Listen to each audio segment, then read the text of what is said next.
ಮುಂದೆ ಹೋಗಿ ವಿಡ್ರಾ ಮಾಡ್ಕೋತೀನಿ ಅಂತ ಹೇಳುವಾಗಿಲ್ಲ. ನನ್ನ ಮಾಲೀಕರು ಯಾರಂದ್ರೆ ನೀವು ಅಂತಕ್ಕಂಥ ಚಿಂತನೆ ಇಟ್ಕೊಳ್ಳೋದು, ನಿಮ್ಮ ಗೌರವ ಕೊಡುವ ಮೊದಲೇ, ಆ ನಂತರ ಅವರೆಲ್ಲರೂ. ಅದಕ್ಕಾಗಿ ನಿಮ್ಮ ಮನಸ್ಸಿಗೆ ಈ 2 ದಿನಗಳ ವೇದನೆಗಳನ್ನ ಎಷ್ಟೋ ಜನ ನಾನು ಫೋನ್ದಾಗ ಹೇಳೋದು ಅವೆಲ್ಲ ನೋಡಿದ್ರೆ ನಾನು ಒಂದು ನಿರ್ಣಯ ಇಷ್ಟು ಜನರಿಗೆ ಹಸಿಗೊಳಿಸ್ತಿದ್ದು ಬೇಡಪ್ಪ ತಿಳ್ಕೊಂಡು ಬರೀ ಈ ವಿಡಿಯೋಲೆಲ್ಲ ನಾನು ಅಂದ್ರೂ ಹೇಳಿದ್ದೆ. ನಾನು ಭಾಳ ಶಾಸಕ ಸ್ಥಾನಕ್ಕೆ ರಾಜೀನಾಮೆ ಕೊಡ್ತಿದ್ದೆ, ಆದ್ರೆ ಕಾಂಗ್ರೆಸ್ ಪಕ್ಷ ಬಿಡ್ತಿರ್ಲಿಲ್ಲ. ನಾನು ಭಾಳ ಸಲ ಹೇಳಿದ್ದೆ, ನಾನು ಒಂದು ಕಾಂಗ್ರೆಸ್ನಾಗ ಹುಟ್ಟಿನ, ನನ್ನ ಸಾವು ಸಹಿತ ಕಾಂಗ್ರೆಸ್ನಾಗ ಅಂತಕ್ಕಂಥ ಸಿದ್ಧಾಂತದ ರಾಜಕಾರಣವನ್ನು ಮಾಡಿಲ್ಲ, ಬಣ್ಣವನ್ನು ಬದಲಾಯಿಸತಕ್ಕಂಥ ರಾಜಕಾರಣ ಮಾಡಿಲ್ಲ ಅನ್ನೋದನ್ನ ಮೊನ್ನೆ ಕಾಂಗ್ರೆಸ್ ಕಾರ್ಯಾಲಯದಾಗ ನಾನು ಹೇಳಿ ಹೋಗಿನ ಮನೆ ಕೊನೆ ಸಭೆಯೊಳಗೆ. ನಾವು ಒಂದು ಮಾತು, ಒಂದು ನೀತಿ, ಒಂದು ಸಿದ್ಧಾಂತ. ಈಗಿನ ಈ ಕರಪ್ಷನ್, ಈ ಕ್ಯಾಪಿಟಲಿಸ್ಟ್ ಏನ್ ರಾಜಕಾರಣ ನಡೆದಾಗ ಇದರ ವಿರುದ್ಧ ರಾಜಕಾರಣ ಮಾಡ್ತಕ್ಕಂಥ ಪ್ರವೃತ್ತಿ ಇಟ್ಕೊಂಡಿದೀವಿ. ಅದಕ್ಕಾಗಿ ರಾಹುಲ್ ಗಾಂಧಿ ಅವ್ರನ್ನ 2029 ಪ್ರಧಾನಮಂತ್ರಿಯನ್ನಾಗಿ ಮಾಡಬೇಕು, ಈ ದೇಶದ ರಾಜಕಾರಣವನ್ನು ಬದಲಾವಣೆ ಮಾಡಬೇಕು ಅಂತಕ್ಕಂಥ ಚಿಂತನೆ ಇಟ್ಕೊಂಡು ಇಡೀ ಯುವ ಜನಾಂಗಕ್ಕೆ ಏನು ನೋವಾಗಿದೆ ಅದನ್ನು ಗಮನದಲ್ಲಿ ಇಟ್ಕೊಂಡು ನಮ್ಮ ಅಧಿಕಾರದ ಮಹತ್ವ ಬಹಳ ಅಲ್ಲ, ಬಂದ್ರೆ ಬಂದಿರ್ತವೆ, ಹೋದ್ರೆ ಹೋಗಿರ್ತವೆ. ಯಾವುದೂ ಶಾಶ್ವತ ಅಲ್ಲ. ಸಿದ್ದೇಶ್ವರ ಮಹಾಸ್ವಾಮಿಗಳ ಸೈದ್ಧಾಂತಿಕ ವಿಚಾರಧಾರೆಗಳನ್ನ ಸ್ವಲ್ಪ ಅನುಕರಣೆ ಮಾಡಿ ಬದುಕದವ ನಾನು ಅವತ್ತು ಸಹಿತ ರೀಸನ್ ಕೊಡ್ತಿರ್ಲಿಲ್ಲ. ಆದ್ರೆ ಇವ್ರು ಮಾತು ಕೊಟ್ಟು ಕೊನೆ ಕ್ಷಣದಾಗ ಹಿಂಗ್ ಮಾಡಿದ್ರಲ್ಲ ಅಂತಕ್ಕಂಥ ಒಂದು ನೋವಿನಿಂದ ಆ ನಿರ್ಣಯ ಮಾಡಿನು. ಅವ್ರು ಅವತ್ತೇ ಮತ್ತೆ ಬರಂಗಿಲ್ಲ, ಅದೇ ದಿನಾನೇ ನನ್ನ ಮನೆಗೆ ಬಂದು ರಿಕ್ವೆಸ್ಟ್ ಮಾಡ್ಕೊಂಡಿದ್ರು. ಇದು ಆ ಕ್ಷಣಕ್ಕೆ ಮುಗಿತು. ಯಾಕಂತ ಕೇಳಿದ್ರೆ ಈಗ ನಾನೇ ಎಲ್ಲ ಮಂದಿಗೆ ಜಿಲ್ಲಾ ಪಂಚಾಯತ್, ತಾಲೂಕ್ ಪಂಚಾಯತ್, KMF ಏನೇನೋ ಮಾಡ್ತಿರ್ತೀನಿ. ಅಧಿಕಾರ ಕೂಡ ಎಲ್ಲರೂ ಕೊಡ್ಲಿಕ್ಕೆ ಆಗ್ತದ. ಕೆಲವು ಜನರಿಗೆ ಕೊಟ್ಟಿರ್ತೀವಿ, ಕೆಲವು ಜನರಿಗೆ ಬಿಟ್ಟಿರ್ತೀವಿ. ಆದ್ರೆ ಯಾರಿಗೆ ಸಿಕ್ಕಿರಂಗಿಲ್ಲ ಅವರಿಗೆ ಸಮಾಧಾನ ಹೇಳ್ತಕ್ಕಂಥ ಪ್ರವೃತ್ತಿ ನಮ್ಮಲ್ಲಿ ಇರ್ತದ. ಹಂಗ ಅವ್ರು ನಮ್ಮ ಮಾಡಿದಾರೆ. ಸೊ ಅದಕ್ಕಾಗಿ ನಾನು ಆ ವಿಷಯಗಳನ್ನ ನೋಡೋಣ. ಅದ್ರ ಜಿಲ್ಲೆಯ ರಾಜಕಾರಣಿಗಳಿಗೆ ಒಂದು ಮನವಿ, ರಾಜಕಾರಣ ಸ್ವಲ್ಪ ವಿಶಾಲ ಮನಸ್ಸಿನಿಂದ ಮಾಡ್ತಕ್ಕಂಥ ಸಂಸ್ಕೃತಿ ಬೆಳೆಸೋರು. ಇಲ್ಲ ಅಂದ್ರೆ ರಾಜಕಾರಣದ ಬಗ್ಗೆ ಜನರಲ್ಲಿ ಬಹಳ ಕೀಳು ಮಟ್ಟದ ವಿಚಾರ ಬರ್ಲಿಕ್ಕೆ ಸಾಧ್ಯ ಆಗ್ತದೆ. ಸೊ ಭಗವಂತ ನಿಮಗೆ ಅವಕಾಶ ಕೊಟ್ಟಿದ್ದಾನೆ. ಬಹಳ ವಿಶಾಲ ದೃಷ್ಟಿಯಿಂದ ರಾಜಕಾರಣ ಮಾಡ್ತಕ್ಕಂಥ ಪ್ರವೃತ್ತಿ ಅಳವಡಿಸ್ಕೊಂಡ್ರೆ ನಿಮಗೂ ಒಳ್ಳೇದು, ನಮಗೂ ಒಳ್ಳೇದು. ಇಲ್ಲ ಅಂದ್ರೆ ನಿಮ್ಮ ವಿಚಾರಧಾರೆ ಬೇರೆ ಕಡೆ ಹೊಡ್ತಂದ್ರೆ ಇನ್ನೊಬ್ರದ್ದು ಅದೇ ರೀತಿ ಒಳಗೆ ಹೋಗ್ತದ ಅಂತಕ್ಕಂಥ ಮಾತನ್ನ ಹೇಳಿ, ಒಟ್ಟಾರೆ ಈ ಭಾಗದ ಜನರ ಭಾವನೆಗಳಿಗೆ ಗೌರವಿಸಿ ಪ್ರೆಸ್ದವ್ರು ಬಂದಿದ್ದಾರೆ ನನ್ನ ಬಳಿ ಇನ್ನೇ ಬಳಕೆ ಬರ, ನಾನು ಅಲ್ಲಿ ಹೋಗಿ ಬಂದು ನಿಮ್ಗೆ ಹೇಳ್ತೀನಪ್ಪ ಅಂತ ಹೇಳಿದ್ದೆ. ಅದಕ್ಕಾಗಿ ಇಲ್ಲಿ ಕೇಳಿ ಮತ್ತೆ ಹೋಗಿ ಅವ್ರಿಗೆ ಹೇಳಿದ್ರಾಗ ಏನಾಗ್ತಿಲ್ಲ, ಅದಕ್ಕೆ ಇಲ್ಲೇ ಅದನ್ನ ಘೋಷಣೆ ಮಾಡ್ತಕ್ಕಂಥ ಪ್ರಯತ್ನ ಮಾಡಿನು. ಅದಕ್ಕಾಗಿ ನೀವೆಲ್ಲ ಬಹಳ ಶಾಂತಿಯಿಂದ, ಪ್ರೀತಿಯಿಂದ, ಆದ್ರೆ ಇನ್ನು ನನ್ನ ಜೀವನದಾಗ ಮಂತ್ರಿ ಮಾಡ್ರಿ ಅಂತೇಳಿ ಯಾರ ಮನೆ ಬಾಗಿಲಿಗೂ ನಾನು ಹೋಗಂಗಿಲ್ಲ. ಶಾಂತೇಶ್ವರ ಪ್ರಮಾಣ ಮಾಡಿ ನಾನು ಅದನ್ನ ನಿರ್ಣಯವನ್ನ ಮಾಡಿದ್ದೀನಿ. ಅದು ಬಂದ್ರೆ ಬಂದಿರ್ತದೆ, ಹೋದ್ರೆ ಹೋಗಿರ್ತದೆ. ಆದ್ರೆ ಇನ್ನು ಯಾವುದಿಂದ ಯಾವ ಕಾಲಕ್ಕೂ ಸಹಿತ ನಾನು ಇನ್ನೊಮ್ಮೆ ಭಿಕ್ಷೆ ಕೇಳಕ್ಕೆ ನಿಮ್ಮ ಯಾರ ಬಾಗಿಲಿಗೆ ನಾನು ಬರಂಗಿಲ್ಲ ಅಂತಕ್ಕಂಥ ಮಾತನ್ನ ಹೇಳಿ, ಆಮೇಲೆ ಈ ಅಧಿಕಾರ ಬಹಳ ಮಹತ್ವದಲ್ಲ ಅಂತಕ್ಕಂಥ ಒಂದು ದೊಡ್ಡ ಮಂತಂದ ಹುಟ್ಟಿ ನಾನು ಸಾಯತನ ಪಾಟೀಲ್ ಅನ್ನೋದಂತೂ ನಮ್ಗೆ ಕಸೋಳಂಗಿಲ್ಲ. ನೀವು ಯಾರು ಆ ಗೌರವದಿಂದ ಬದುಕ್ತಕ್ಕಂಥ ಪ್ರವೃತ್ತಿ ಇಟ್ಟುಕೊಂಡು ಹೊಡೆದಂಡಿ ಒಳಗೆ ಹುಟ್ಟಿದೀವಿ. ಗಟ್ಟಿ ನಿಲುವಿನಿಂದ ರಾಜಕಾರಣವನ್ನು ಮಾಡಿದ್ದೀವಿ. ಎಲ್ಲ ವರ್ಗಗಳನ್ನ ಪ್ರೀತಿ ಮಾಡಿನು. ಗಾಂಧೀಜಿಯ ಶಾಂತಿಯ ಇಲ್ಲಿ ಏನಿತ್ತಲ್ಲ, the most criminal background, the most corrupt practice, the most illegal things ನಡೀತಕ್ಕಂಥ ವಾತಾವರಣ ಇತ್ತಿಲ್ಲ.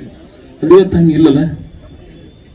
ಇವತ್ತು ವಾತಾವರಣ ಮಾದೇವಪುರ ಹೋದ್ರಲ್ಲೇ ಇಲ್ಲೇ ಕೆಂಪು ನೀರು ಹರಿತಿತ್ತು ಅಳವಡಿಕೆ ಒಳಗೆ ಸತೀಶ್ ಜಾರಕಿಹೊಳಿ ಅವ್ರು ಕೂಡ ಬಂದಾಗ. ಸೊ ಸಿದ್ದರಾಮಯ್ಯ ಅಂತವ್ರದ್ದು ಅನೇಕ ಜನರ ಸಹಾಯ ಸಹಕಾರ ಮಾಡಿದ್ದಾರೆ. ಸೊ ಅದಕ್ಕಾಗಿ ನನಗೆ ನಿನ್ನೆ ಇದೆಲ್ಲ ಡಿಸ್ಟರ್ಬ್ ಆಗೋಣ ಬೇರೆ ಬೇರೆ ಪಕ್ಷದವರು ಸಂಪರ್ಕ ಮಾಡಕ್ಕೆ ಪ್ರಯತ್ನ ಮಾಡೋರು. ನಾವು ಅವ್ರಿಗಂತೂ ಮಾತಾಡಿದೆ, ದಯವಿಟ್ಟು ಆ ವರ್ಗಕ್ಕೆ ಸೇರೋರು ನಾವಲ್ಲ, ನಾವು ಇಲ್ಲೇ ಹುಟ್ಟಿದೆವು, ಇಲ್ಲೇ ಸಾಯ್ತೀವಿ. ಜಗಳ ಅದಾದ ನಮ್ಮ ಕೌಟುಂಬಿಕ ಜಗಳ.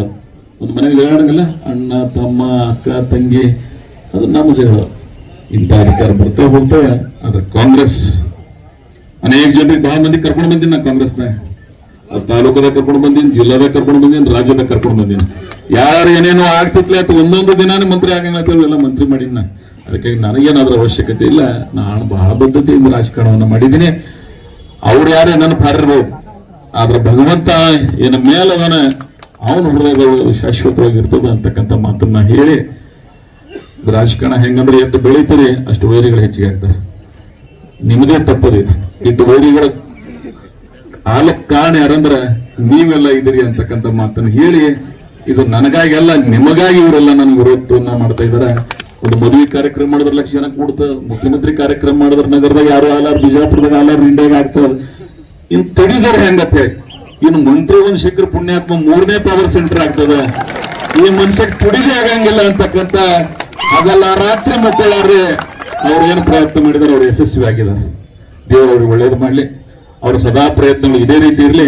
ಅವ್ರು ನಾನ್ ನಕಾರಾತ್ಮಕ ಇರಂಗಿಲ್ಲ. ಒಂದ್ ಕ್ಷಣ ಯಾವಾಗ ನಕಾರಾತ್ಮಕ ಭಾವನೆ ಬರ್ತದೆ, ಅವ್ರ ಶಾಶ್ವತ ನಾನು ಬಲಿ ಇರೋದಿಲ್ಲ. ನಾನು ನಿಮ್ಮಂತಂದವ್ರಿಗೆ MLC ಮಾಡಲು ಸಹಾಯ ಮಾಡೀನು, MP ಮಾಡೀನು, ಯಾರ್ಯಾರಿಗೂ ಮಂತ್ರಿಗಳು ಮಾಡೀನು, ಇನ್ನೊಬ್ಬರಿಗೆ MLA ಟಿಕೆಟ್ ಕೊಡಿಸಿ MLA ಮಾಡೀನು. ನಾನು ಮಾತ್ರ ಹಿಂಗೆ ಇರೋ ನನ್ನ ಜೀವನದ ಅಚಲ ನಿರ್ಣಯ ಅಂತಕ್ಕಂಥ ಮಾತನ್ನು ಹೇಳಿ, ನಾವೆಲ್ಲ ಮಿಸಳ ಸೌಕರ್ ಅಂತಂದಾಗ ರಾಜಕಾರಣ ಪ್ರಾರಂಭ ಮಾಡಬೇಕು. ಕಾಂಗ್ರೆಸ್ ಸಿದ್ಧಾಂತಗಳನ್ನು ಇಟ್ಟುಕೊಂಡು ರಾಜಕಾರಣ ಮಾಡಿರ್ತಕ್ಕಂಥ ವರ್ಗಕ್ಕೆ ಸೇರಿರ್ತಕ್ಕಂಥವ್ರು ನಾವೆಲ್ಲ. ಅದಕ್ಕಾಗಿ ಬುಡದಿನ ಸಾಹೇಬ್ರ ಅಂತವ್ರು ನಮ್ಮೆಲ್ಲ ಆದರ್ಶದ ಫಸ್ಟ್ JP ಟಿಕೆಟ್ ಕೊಟ್ಟು ಹೋದವ್ರು ಅದ್ರ ನಾವು. ಸೊ ಅದಕ್ಕೆ ಆ ವಿಚಾರಧಾರೆಯಿಂದ ಕಲ್ಲೂರು ಮಾವ ಅಂತವ್ರೆಲ್ಲ ಬಹಳ ಪ್ರೀತಿ ಮಾಡಿದವ್ರು ಅದಾರ. ನನಗೆ ಯಾರ ಬಗ್ಗೆನೂ ದ್ವೇಷ ಇಲ್ಲ, ಯಾರ ಬಗ್ಗೆನೂ ಅಸೂಯೆ ಇಲ್ಲ. ಆದ್ರೆ ಹೈಕಮಾಂಡ್ದವ್ರು ನನಗೆ ಮಾತು ಕೊಟ್ಟಿದ್ರು ಅನ್ನೋ ಸಂಬಂಧ ಇದಾಗಿದೆ. ಹೈಕಮಾಂಡ್ದವ್ರಿಗೆ ಬಂದು ನನಗೆ ರೀಕನ್ಸಿಡರೇಷನ್ ಮಾಡತ್ತಂದ ಬಳಿಕ ನಾನು ಅದನ್ನು ಒಪ್ಕೋಬೇಕಾದದ್ದು ಒಬ್ಬ ನಿಷ್ಠಾವಂತ ಕಾಂಗ್ರೆಸ್ಸಿಗನ ಧರ್ಮ. ಅದಕ್ಕಾಗಿ ನಾನು ಈ ನಿರ್ಣಯವನ್ನು ಮಾಡಿದ್ದೀನಿ. ನೀವೆಲ್ಲರೂ ಕೂಡಿ ನಾವು ನೀವು ಇನ್ನು ಎಂದೂ ಸಹಿತ ಯಾರ ಮನೆ ಬಾಕಲಿಗೆ ಯಾವ ಸ್ಥಾನಕ್ಕಾಗಿ ಹೋಗೋದು ಬೇಡ. ನಾವು ನೀವು ಸ್ವಾಭಿಮಾನದಿಂದ ನಮ್ಮ ಮನೆಯೊಳಗೆ ಇರೋನು, ಅಧಿಕಾರ ಬಂದರೂ ಅಷ್ಟೇ ಇರೋನು, ಬರದೇ ಇದ್ರೂ ಅಷ್ಟೇ ಇರೋನು. ಅದರ ಗೌರವದಿಂದ, ಪ್ರೀತಿ ವಿಶ್ವಾಸದಿಂದ ಬದುಕ್ತಕ್ಕಂಥ ವಾತಾವರಣ ಮಾಡೋಣ. ಈ ಮಂತ್ರಿಗಳು ಯಾರಾಗ್ಯಾರಲ್ಲ, ಇವ್ರಿಗಿಂತ ಹೆಚ್ಚಿಗೆ ಗೌರವ ನನಗದ. ವಿಧಾನಸಭೆ ಪ್ರಿನ್ಸಿಪಲ್ ಸೆಕ್ರೆಟರಿಗಳು ಇವ್ರ ಫೋನಿಗೆ ವ್ಯಾಲ್ಯೂ ಇರಂಗಿಲ್ಲ. ಆದ್ರೆ ನಾನು ಒಂದು ಏನಾರ ಹೇಳಿದೆ ಅಂದ್ರೆ ಅದು ನಿರ್ಣಯಗಳಾಗ್ತಿರ್ತಾವೆ. So ministry is not ultimate, self respect is important. ಆ ಆಡಳಿತದ ಅನುಭವ ನನಗಿರೋದ್ರಿಂದ, ಜನ ಆಕರ್ಷಣೆ ವ್ಯಕ್ತಿತ್ವ ನನಗಿರೋದ್ರಿಂದ, ಕರ್ನಾಟಕ ಮಹಾರಾಷ್ಟ್ರದ ಗೌರವ ಇರೋದ್ರಿಂದ ನನಗೇನಾಗೋದಿಲ್ಲ. ನಾನು ಒಬ್ಬ ಜನಸಾಮಾನ್ಯರ ಮಧ್ಯೆ ಬೆಳೆದಿರ್ತಕ್ಕಂಥ ಒಬ್ಬ ಅತ್ಯಂತ ಕ್ರಿಯಾಶೀಲ ಜನನಾಯಕನಾಗಿ, ಒಬ್ಬ ಶಾಸಕನಾಗಿ, ಒಬ್ಬ ಸೇವಕನಾಗಿ ಈ ಪ್ರದೇಶದ ಸಮಗ್ರ ಪ್ರೀತಿಯ ದೂರದೃಷ್ಟಿಯನ್ನ ಮೊನ್ನೆ ಬಂದಾಗ ರೋಸಲ ನೋಡಿದ ಸಾವಿರ ಸಂಘದ ಗುಡ್ಡದ ಪ್ರಶಂಸೆಗಳನ್ನ ಸಿದ್ದೇಶ್ವರ ಮಹಾಸ್ವಾಮಿಗಳು ಪಾದ ಸ್ಪರ್ಶ ಮಾಡಿದ್ರು. ಇವತ್ತು ಅದು ಬದಲಾವಣೆ ಆಗ್ಯದ. ಸೊ ಅಂತ ಅನೇಕ ಕಾರ್ಯಗಳನ್ನು ಮಾಡಿದ್ದೀನಿ ನಾನು. ಜನರ ಹೃದಯದೊಳಗೆ ಶಾಶ್ವತವಾಗಿ ನಿಲ್ಲಿಸ್ತಕ್ಕಂಥ ಪ್ರಯತ್ನ ಮಾಡಿನೋ. ಇವತ್ತಿನಿಂದ ಮಂತ್ರಿ ಅಂತಕ್ಕಂಥ ಶಬ್ದ ಎಂದೂ ಯಾವ ರಾಜಕಾರಣದಾಗೂ ಯಾವ ದಿನಾನೂ ಸಹಿತ ತೆಗಿಬೇಡ್ರಿ. ಯಾಕಂದ್ರೆ ಇಂಡಿಗೆ ನಶಿಗಿಲ್ ಕಾಣಿಸ್ತದ. ಇಂಡಿ ಒಳಗೆ ಶಾಸಕರಾದವ್ರು ಮಂತ್ರಿ ಆಗ್ಬೇಕು ಅಂತಕ್ಕಂಥ ಹಣೆ ಬರನೆ ಬರ್ದಿಲ್ಲ. ಅದಕ್ಕೆ ಏನ್ ಮಾಡಕ್ ಸಾಧ್ಯ? ಅದನ್ನ ಬಿಟ್ಟು ಇಲ್ಲ ಇನ್ನು ಎಂದೂ 28 ವಿಷಯದಾಗೂ ಮಾತಾಡ್ಬೇಡ್ರಿ. ಇನ್ನು ಒಟ್ಟ ಯಾರಿಗೆ ಭಿಕ್ಷೆ ಕೇಳ್ತಕ್ಕಂಥ ಪ್ರಯತ್ನ ಇಲ್ಲ. ಮಾತು ಕೊಟ್ಟರು 3 ಜನರಿಗೆ ಕರ್ನಾಟಕ, ಒಂದು ಸೌತ್ ಹಾಸನ್ ಜಿಲ್ಲೆ ಒಳಗೆ ಶಿವಲಿಂಗೇಗೌಡರಿಗೆ, ಒಂದು ಬೆಳಗಾಂ ಜಿಲ್ಲೆ ಸಾಮಾನ್ಯ ಸಚಿವರಾಗಿರ್ತಕ್ಕಂಥ ಲಕ್ಷ್ಮಣ್ ಸವದಿ ಅವರಿಗೆ, ಮತ್ತು ನಿಮಗ ಅಂತೇಳಿ ಅವ್ರು ಹೇಳಿದ್ರು. ಆಯ್ತು ನೀವು ಮಾಡಿಕೊಡಿ ಅಂತ ಹೇಳಿ. ಆದ್ರೆ ಇವತ್ತು ಅವರು ಕೊನೆ ಹಂತದೊಳಗೆ ಹಿಂದಿನ ಶುಕ್ರವಾರ ದಿನ ಸಾಯಂಕಾಲ 5:30 ಏನ್ ಮೀಟಿಂಗ್ ರಾಹುಲ್ ಗಾಂಧಿ ಅವರು, ಸಾಮಾನ್ಯ ಮಲ್ಲಿಕಾರ್ಜುನ್ ಖರ್ಗೆ ಅವರು, ವೇಣುಗೋಪಾಲ್ ಅವರು, ಸುರ್ಜೇವಾಲ ಅವರು ಕೂಡ ಒಂದು ಮೀಟಿಂಗ್ ಮಾಡಿದ್ರು. ಆ ಮೀಟಿಂಗ್ ಮುಗಿದ ನಂತರ ನನಗೆ ಅವರು ಒಂದು ಸಂದೇಶ ಕೊಟ್ಟರು, ಇವತ್ತು ನಿಮ್ಗೆ ಕ್ಲಿಯರ್ ಮಾಡಿದ್ದೀವಿ ಅಂತ ಹೇಳಿ. ಆಮೇಲೆ ಸಾಮಾನ್ಯ ಮುಖ್ಯಮಂತ್ರಿಗಳು ವಿಧಾನಸಭೆ ಕೆಂಗಲ್ ಹನುಮಂತ ಗೇಟ್ನಲ್ಲಿ ನನಗೆ ಭೇಟಿಯಾಗಿ, ನಾನು ಅವ್ರ ಕೂಡನೇ ವಿಧಾನಸೌಧ ಒಳಗೆ ಇಲ್ಲ, ಹೈಕಮಾಂಡ್ದವರು ಸೀರಿಯಸ್ ಆಗಿ ನಿನ್ನ ಪರವಾಗಿದ್ದಾರೆ, ಚಾನ್ಸಸ್ ಆರ್ ಬ್ರೈಟ್ ಅಂತೇಳಿ ಅವರು ಹೇಳಿದರು. ಮಾಜಿ ಮುಖ್ಯಮಂತ್ರಿ ಸಿದ್ದರಾಮಯ್ಯನವರು ಸಹಿತ ಇಲ್ಲ, ನಾನು ಲಿಸ್ಟ್ನಾಗ ಈ ಸಲ ನಿಮ್ಗೆ ಕೊಟ್ಟಿದ್ದೀನಿ, ನಿಮ್ದು ಆಗುವ ಸಾಧ್ಯತೆಗಳು ಹೆಚ್ಚಿಗೆ ಅಂತಕ್ಕಂಥ ಮಾತನ್ನ ಅವ್ರು ಹೇಳಿದರು. ಹರಿಪ್ರಸಾದ್ ಅವರು ಸಹಿತ ಇಲ್ಲ, ಈ ನಿಮ್ಮ ಒಡಂಬಡಿಕೆ ನನಗೆ ಮಾಹಿತಿ ಇದೆ, ವಿಶೇಷವಾಗಿ ವೇಣುಗೋಪಾಲರು, ಸುರ್ಜೇವಾಲ ಅವರು ನಿಮ್ಮ ಮಾತು ಕೊಟ್ಟದನ್ನ ನನ್ನ ಮುಂದೆ ಹೇಳಿದ್ದಾರೆ, ಅದಕ್ಕಾಗಿ ನಿಮ್ ಚಾನ್ಸಸ್ ಏನು ಸಮಸ್ಯೆ ಇಲ್ಲ ಅಂತ ಅವರು ಹೇಳಿದರು. ಸೊ ಇವರು ಇಂಪಾರ್ಟೆಂಟ್ 3 ಜನ ನಮ್ಮಲ್ಲಿ. ಇನ್ ಮೇಲೆ ಖರ್ಗೆ ಸಾಹೇಬರು, ಸುರ್ಜೇವಾಲ ಅವರು, ವೇಣುಗೋಪಾಲರು, ರಾಹುಲ್ ಗಾಂಧಿ ಅವರು. ಸೊ ಇಷ್ಟೆಲ್ಲ ಬೆಳವಣಿಗೆ ನಡೆದ ನಂತರ ಕೊನೆಯ ದಿನ ಅದನ್ನು ಡ್ರಾಪ್ ಮಾಡಿದ್ದಾರೆ. ಕಾರಣಗಳು ನಮಗೂ ಅರ್ಥ ಆಗ್ತದೆ. ಸೋಷಿಯಲ್ ಇಂಜಿನಿಯರಿಂಗ್ ಮಾಡಬೇಕಾಗ್ತದೆ, ಎಲ್ಲ ಸಮುದಾಯಗಳನ್ನ ಬ್ಯಾಲೆನ್ಸ್ ಮಾಡಬೇಕಾಗ್ತದೆ.